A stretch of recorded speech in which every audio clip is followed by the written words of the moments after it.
Selling your house on your own is not easy, so stick around and learn how to do it.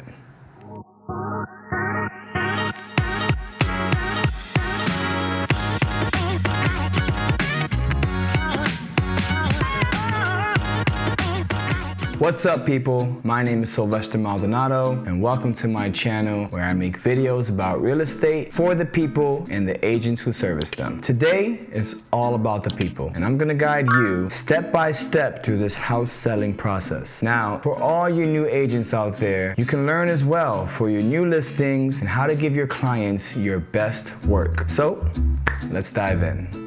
Step 1, declutter your home. I'm talking about show as much surface as possible. What do I mean by that? I mean, show your floors, show your walls, show your countertops. When a buyer walks in, your house needs to be as naked as possible. Just leave the stuff that looks good, but show as much surface as possible. Maybe even consider fresh paint for the walls. Make your house look fresh and feel good when these buyers walk in. For the outside of your house, consider painting your door. Having a nice fresh paint on that door can make all the difference. Make sure to accompany that with a beautiful front lawn. You want to make this house feel as welcoming as possible. When they first pull up, the first thing they see is the front of the house. So focus on that and make sure that that looks as beautiful as possible. Okay, so make sure the house looks great. Another tip, get an inspection. An inspection can find things that you may need to fix for the buyers that later on can be a deal breaker. So finding out now early before you even list your house can be a huge benefit to you. If you can't afford to fix it, this is good information also just to have to disclose to your buyer. You want to let the buyer know everything that's wrong with the house up front so that later on in the process, there are no hiccups. Got it?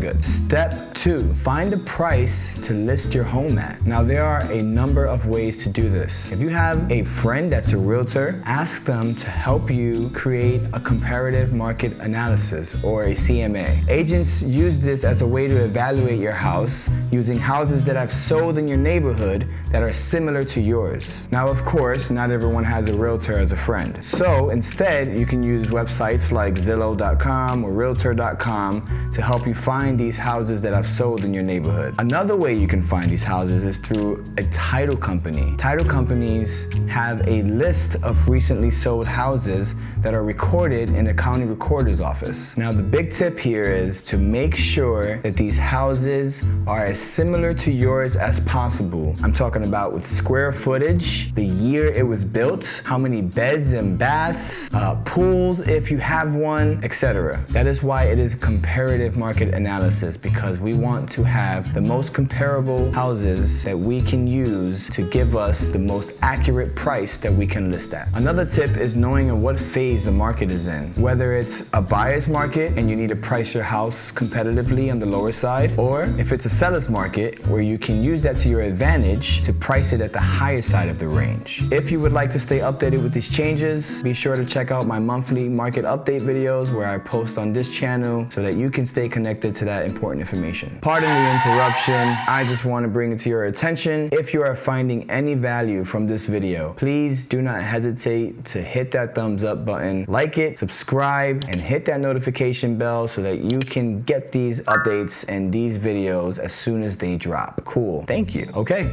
moving on to step 3, marketing your house. Now, one very, very vital thing before you market your house that you have to do is to hire a professional photographer. You need these photos to be as beautiful as possible to attract the most attention. This may cost a couple $100s, but believe me, it is vital and very well worth it. Now, once you have these photos, you need to put your house everywhere you can. I'm talking about Zillow.com, Realtor.com, all of those websites, a newspaper, social media, anywhere you can get this house exposed exposed, you need to put it there because you need the most attention possible to attract as many buyers as possible to get as many offers as possible. A lot of offers is a good thing. Another thing you can do is host open houses. And when you do this, invite as many of your neighbors as possible. Spreading through word of mouth could be the reason why your house gets sold. During these open houses, you might get some buyer's agents. And buyer's agents usually get a commission if they bring you a buyer that comes out of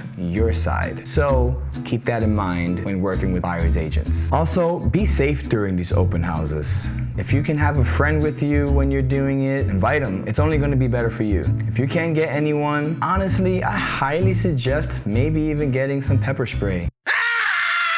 That can help diffuse the situation long enough for you to be able to call the cops or run and get to safety if need be. You never know. You're inviting complete strangers into your house. It's better to be safe. Another thing is you can ask these buyers if they have pre-approval letters. This will help you see that they are serious buyers, that they can afford the house, and it saves everyone's time. Believe me, you don't want to be halfway through escrow and find out that they are not eligible for a loan. Just saves your time, saves their time, everyone is happy. Cool. Moving on. Step 4 is where the real work begins when an offer is accepted. You as a seller have a bunch of disclosures that you need to get to these buyers within a specific time frame. I personally made a list for you below that has all of these disclosures and the time frames that you need to have them in by. Now this paperwork can be kind of scary, so hiring a lawyer to check out the paperwork can be a good idea. You want to avoid as many problems in the future as you can. Having a professional check them out before you submit them can be vital. By the way, when the offer is accepted, you enter what is called an escrow. Escrow is just a neutral third party that handles the transaction with integrity. You're gonna have a certain amount of days to get to the end of escrow and that closing table, which we all love.